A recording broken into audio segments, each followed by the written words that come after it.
Hi, Steve Gordon here, your friendly neighborhood Bellingham carpet repair expert. And if you've been searching the internet in hopes of finding some sort of a solution to a carpet repair problem, I think you've come to the right place. I made this recording to answer all of your most frequently asked questions all about carpet repair. Now, if you need any additional help after you've watched my video, and you may have additional questions, feel free to give us a call here at the office. We'll be just thrilled to take your call, and at that point, if it's the best thing for you, we'd be honored to come out and fix your carpet for you. That's what we're here for. That's what we do. So again, Steve Gordon here, Creative Carpet Repair. I hope to hear from you soon, and until I do, enjoy. Here you go. Hi, Steve Gordon here, your friendly neighborhood carpet repair guy, and I promise you one thing, and that is I'm absolutely not an actor. So if you're looking for an actor to talk about carpet repair, you've come to the wrong place. But if you want to know about carpet repair, whether it be carpet stretching, patching, Berber carpet repair, commercial carpet repair, transitions between your carpet and a floor, maybe your stairs need repaired, a seam could need repaired, or a few other things, well, in that case, you have come to the right place, because I'm going to talk to you about that, and I'm going to try to answer as many of your most frequently asked questions as possible. And before I get to that, I am going to talk to you a little bit about our guarantee, how to get an estimate, the bid, and a couple other details. So, I hope you enjoy my recording, and please be patient with me because I don't have a script. I've got a dozen notes here to go off of, and it's just going to be right off the top of my head, and try to really just answer all the questions I can ahead of time so that you have a little bit of education when you call us, and I certainly hope you do. So first, I'd like to talk about the guarantee.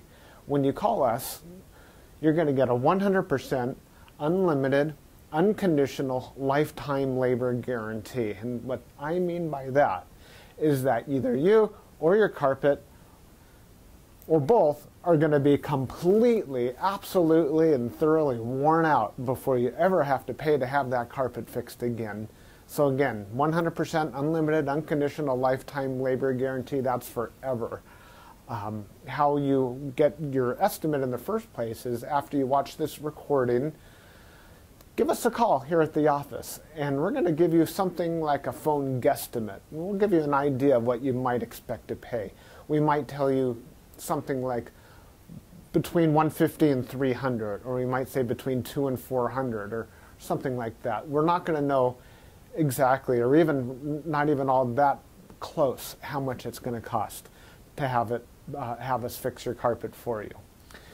So if you feel like we're in the right sort of price range, then we're going to schedule an appointment to come on out and actually give you an absolutely free, no obligation bid.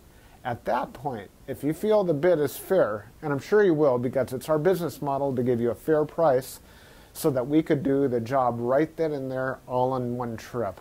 We would really love to just do it in one trip. Now, I understand that sometimes you need to get a bid on one trip and then come back at a different time, have us come back at a different time to actually do the work. But by and large, it's normally best to just get it all done all in one trip, and that's how we'll give you the best price as well. After all, driving out to your place once is going to be less expensive for both of us than it would be to drive out to your place 2 or more times. Now, another thing about the absolutely free, no obligation bid is at that point we're going to actually have an opportunity to see the work. We're going to see exactly what needs to be done because you see, when you call us on the phone, even though you think you've explained the situation thoroughly, it's very likely that either myself or one of my assistants here that helps me answer the phone won't really understand exactly what we're dealing with until we actually see it. And so that's why we really do want to come out and give you a bid in person. And by the way, if you don't like the bid, if you don't think it's fair, we're going to walk away absolutely empty-handed, and that makes us sad. So sad, because we want to be out there, we want to fix your problem, and put a check in our pocket and go off to the next one. After all, this is what we do for a living. This is how we feed our families. Speaking about money, please don't pay cash. We would really prefer that you pay with a check made out to Creative Carpet Repair, or use a credit card. You can call in the office with a credit card.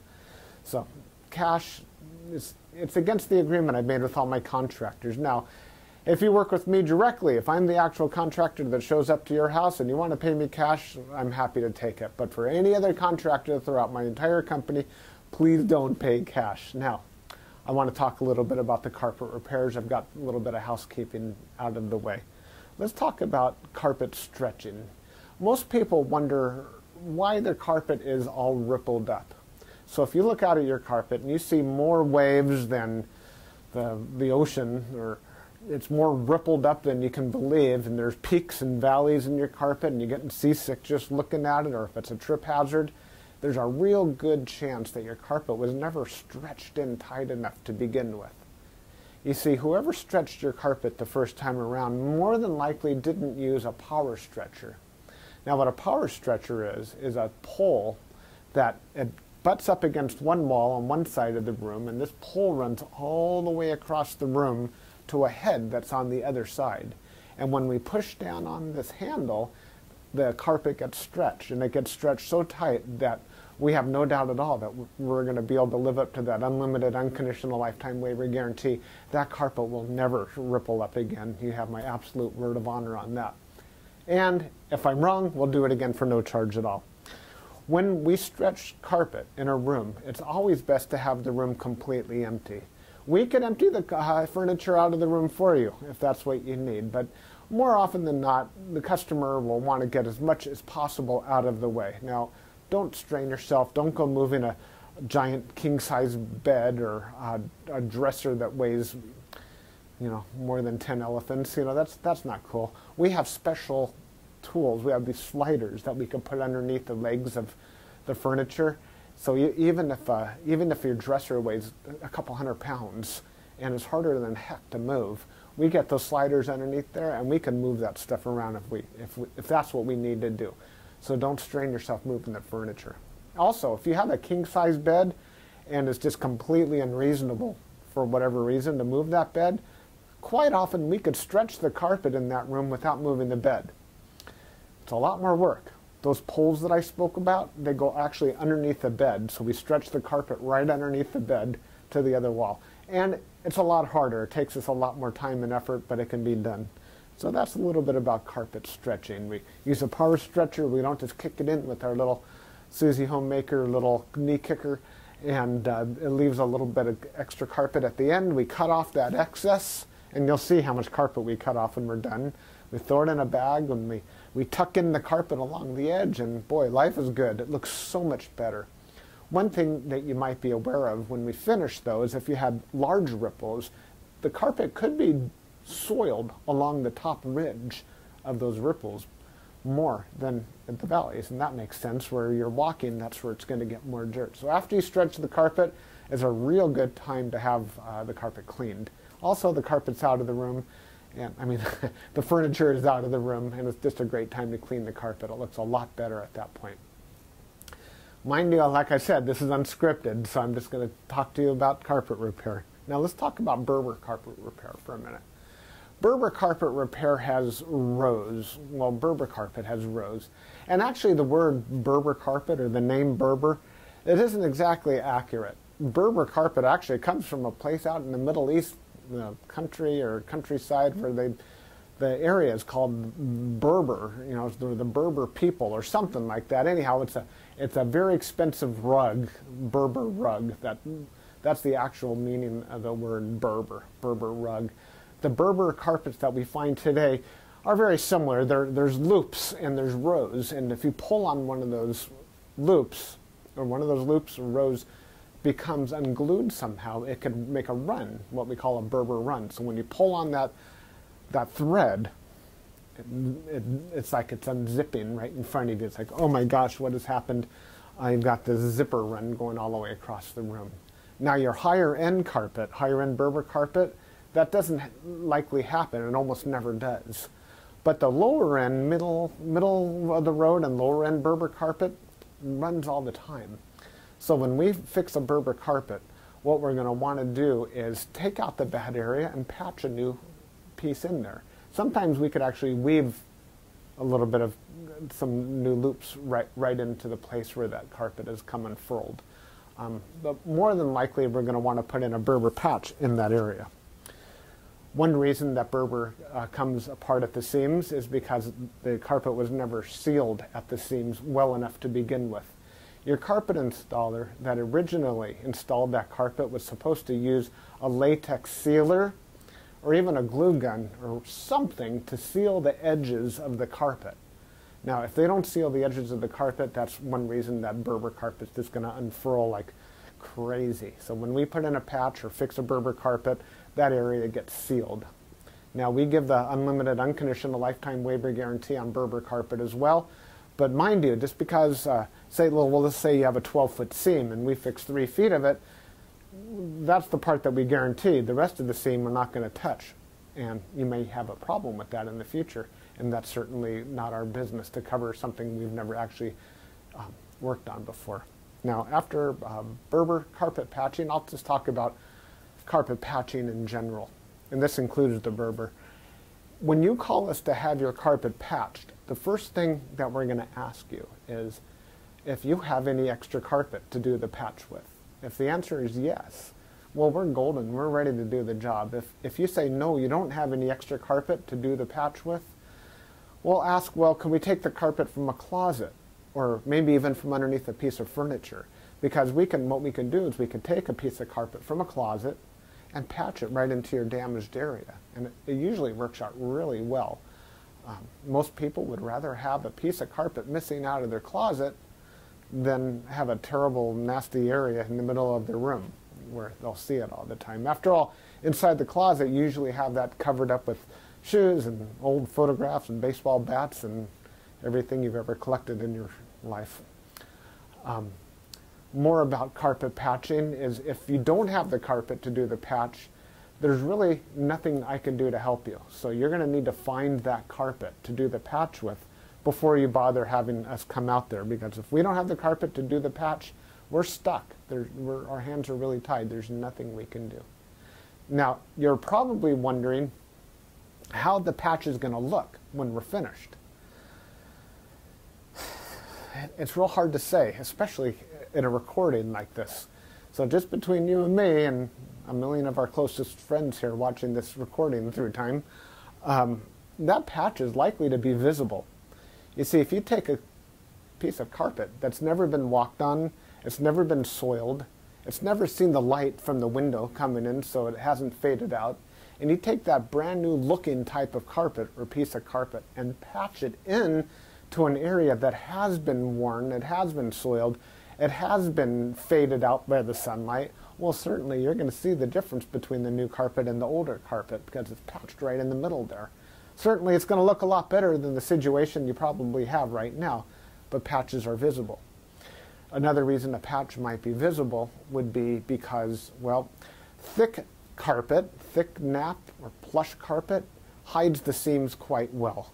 A short nap carpet, like a Berber carpet, for example, or any of the commercial type carpets, they're very short nap. They show the seams far more. Another thing is that the rows have something to do with it. When we cut a carpet in the same direction as the row of the carpet, well, those seams are by and large less visible than the seams that we cut that cross the rows. When we cross the row, well, it's unavoidable to do that if that's what we have to do to make a patch. And those seams stand out a little bit more than the ones that go along with the rows. So carpet patching, that's what we specialize in. We could absolutely do that for you. Have the carpet available for us, and we also back up our patches forever, just like everything else, just forever and ever and ever. That patch will never come up. After patching, well, we could talk a little bit about pet damage also when we talk about patching. If you have an animal, a dog or a cat, or I've even seen where it's been a bunny or a few other animals that have actually gotten locked behind a closed door. What'll happen is they'll get that separation anxiety and they'll try to dig their way out and they'll just rip the heck out of the carpet. That's one of the main reasons we'll do carpet patching. If that's the case, well, certainly it's just like any other patch. You supply the carpet, we'll put it in. However, if that animal didn't tear up the carpet, if they actually urinated on the carpet, there's a whole other thing we can do about that, and I'm going to need your help for that. What we'll do is we're going to ask you to go to the pet store or go online and buy twice as much of a product as you think you're going to need, maybe 4 times as much, to actually kill the odor. Now, the product I'm talking about is actually an enzyme, and what we'll do is we'll pull back the carpet, we'll remove the padding, clean the floor, and you'll pour this enzyme onto the floors underneath it all. And that enzyme will eat up all the proteins that contribute to the smell of the urine in your carpet. Then we'll put in new padding, and you'll pour that enzyme cleaner all over the backing of the carpet as well at that time. I'll reinstall the carpet, and then one more time we'll use that cleaner, and we'll just soak that area of the carpet with that enzyme one more time. And that's likely to kill the scent altogether. That smell should be completely gone. If not, it's probably because your animal found another place that you don't even know about, and I'm sorry about that. There's nothing we could do about your animal. Now that we've spoken about pet damage, I like to talk about carpet to floor transitions. A lot of people call us because they've put in a new floor. Maybe it's a tile or a wood floor, and their carpet now needs to be finished along that edge. More often than not, we don't need to put in any kind of metal there. There's a lot of different types of situations where you do want a metal. If you have an apartment building and you want the carpet to last a long time between the carpet and, say, for example, a linoleum floor, we could put some metal there. There are flat metals. They're the type of metals that they're called, I've called them beat-down metals before. I'm not sure exactly what they're called. Beat-down metals, they're golden, they're silver, and the carpet goes right in there and it gets hammered down. Gives a nice clean edge, and it protects the edge of the carpet for a very long time. But if you're like most homeowners, that's not why you're calling us for a transition. You're calling for the transition because you just put in a nice marble or travertine floor, maybe a wood floor. And so what we'll do with that is we're going to pull back the carpet and put in a new tack strip right up alongside that floor. Now that floor is going to be holding the place as if it were a wall. So here's your floor, here's your tack strip right in front of it. We're going to pull the carpet over that tack strip and tuck it in right there. So all you're going to see is a nice smooth transition between the carpet and the floor. Now, many times when you put in a new floor, it's important to put in some work into the subfloor underneath, and that might include using hardy backer or some other type of material that raises the floor up even higher than it would have been. So let's just say, for example, you've got a 1/2 inch new tile and another 1/4 inch of underneath there of a hardy backer, or it could even be more. It could be 3/4 of an inch altogether, or even more, that is higher than the carpet. That's extreme. It's usually not that high, but let's just say it is. If we just bring the carpet up and end it right there, well, you're going to stub your toe against that thing. You're going to be cursing to holy high heaven every time you do that. It's just not fun at all. Trust me, it's not. You'll understand if you ever do that. What we're going to want to do in that case is one of 2 different solutions. We're going to do 1 of 2 solutions. One is we can pull back the carpet quite far and use a product like a Fix-All, which is a very fine cement type product. And we're going to feather in a nice ramped area, so we raise the level of the floor slowly up to meet it. What's great about that is the floor and the carpet will be at the same level, then you won't stub your toe. What's not so great about that is when you're walking up that little ramped area, well, you feel like you're walking uphill. There's really no way around that I know of outside of pulling out all your carpet and floating a whole new layer of concrete, self-leveling concrete on the entire concrete floor and underneath. That's a lot of work. It's possible that would be the perfect way to do it if I were working on a $10 million home in Beverly Hills. That's probably what I would be doing. I would be raising the entire floor to be level with, so the carpet could be level with the floor. But here in the real world, what we'll normally do is rise it up with some Fix-All, or we could do it even easier. We could use shingles, cedar shingles. Cedar shingles are about that long, and that makes a nice little ramp up, and it normally works just beautifully. It's quick, it's easy, we can get it all done in one trip. So we're going to raise the level of the carpet right up to the level of the floor, and you're just going to be happy as can be about that. Some transitions are round, curved. Other transitions could be squared. There's 100 types of transitions out there. And if you look on the internet under carpet to floor transitions, you're going to see a lot of examples. Perhaps even on my website, you can see some other examples. And so when you call us, you can explain what you're dealing with, and that would help us with the program here. Stairs. So, do you have a problem with the carpet on your stairs? I did a job like this just today, where the cat had actually torn away the corners of almost every stair all the way up the stairway. The lady was not happy about this. My solution to this was that, well, first of all, I asked her, do you have any extra carpet? And the answer was yes. You can take the carpet out of a closet. And I told her, well, you're going to have carpet missing out of a closet. And she said, well, that's fine. You can put this carpet in the closet. So she had something that didn't match at all. And she didn't mind because, well, she just didn't care that the carpet in the closet didn't match halfway through. So I took the carpet out of the closet, and the first thing I did is I completely replaced the first two stairs, because after all, the first stair or two wears out faster than everything else anyhow, and those first two stairs were pretty trashed.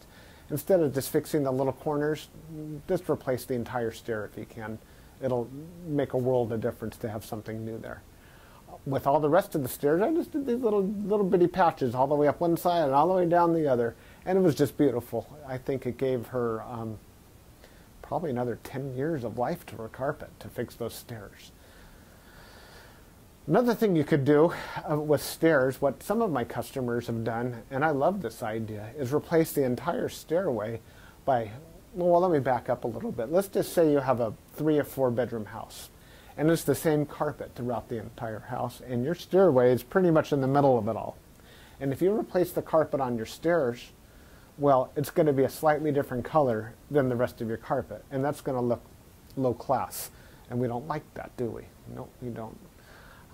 What I would suggest in that case is that we take the smallest room in the house, maybe a small bedroom or nursery, and pull the carpet out completely from the smallest room in the house and buy new carpet for that room. Then we have maybe a 12 by 12 piece of carpet, and we can replace the entire stairway with that carpet. That way it matches the entire rest of the house except for that one room. That'll easily save you $4,000, $5,000, $6,000, $7,000 right there.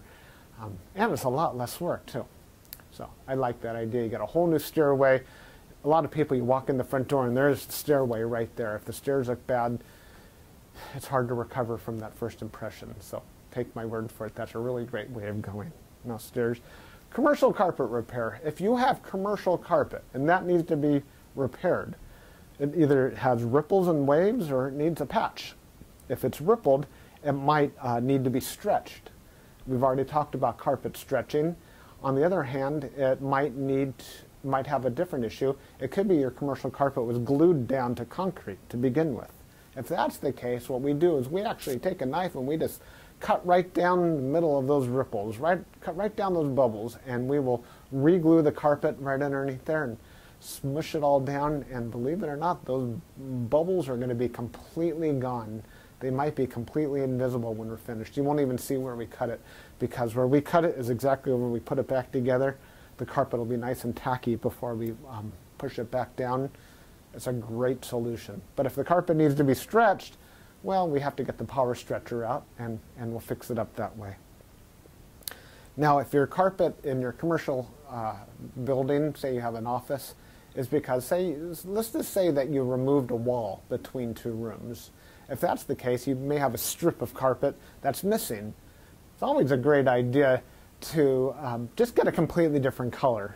So if you have blue commercial carpet, go get a piece of red or black. Just something completely different, because a strip, a patch going all the way down through the middle of the room that's just a little bit off, it looks low class again. But if we put a strip of red down the room, or burgundy or black, people walk in and they go, oh yeah, these people have got some class. They got a decorative idea. So that's just my opinion. Use a completely different color if it's something goes all the way across the room. Now if it's just a patch, a small patch for whatever reason, and you have a little extra carpet, we can always patch it in with whatever you have. Seam repair. Good news and bad news. The good news about seam repair is that we can make your carpet so the seam doesn't keep getting worse. The bad news is that if it looks bad now, it's probably not going to ever look good again, regardless of what we do to it.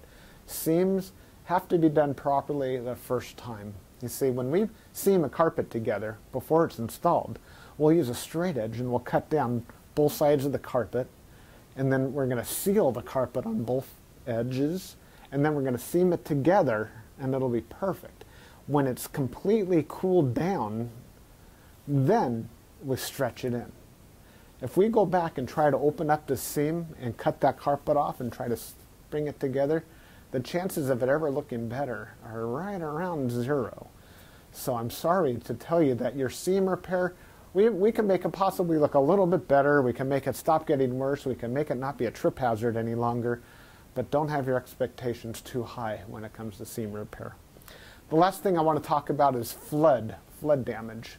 Now, if you're watching this right now and you've got a flooded out carpet, you are in a world of hurt, and I'm sorry. The first thing I would do if I were you is probably have about 3 fingers of scotch.